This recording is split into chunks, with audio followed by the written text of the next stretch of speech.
2020 was a dramatic year in economic, social and political terms as the world was hit by the COVID-19 pandemic, and after a rocky start, investment markets defied all of this and we ended the year with significant positive returns. Having digested the relative impacts of a new US president, a thin Brexit deal being signed as the UK left the EU, and new vaccines being administered, we are expecting 2021 to be more positive.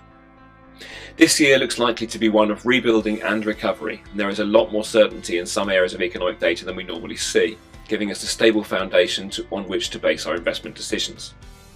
We know that interest rates in developed markets will remain low, that the fiscal support will continue to be generous in the US and in Europe, and that vaccines are being administered at an increasing pace,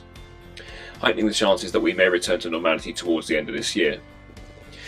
While we are, as ever, aware of the unpredictability of the virus's progress, we are also continuing to move our portfolios towards a more optimistic position.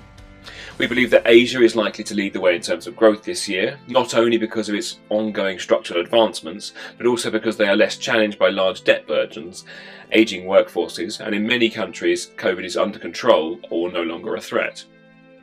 If we do see globally coordinated growth, then Asian assets will likely be a beneficiary of this, as this tends to be an economic area that thrives when global consumers are increasing their spending. So we will be increasing our exposure to this region, and similarly, raw materials, industrial companies are also well placed to succeed in resurgent economic conditions, so we may look to increase exposure to those as well.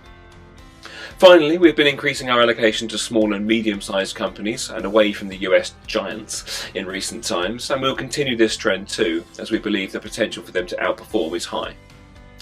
However, last year we saw that taking a lower degree of risk in most of our portfolios, even when the outlook is bright, is a prudent way to invest, and therefore we will not change our approach too much at this time.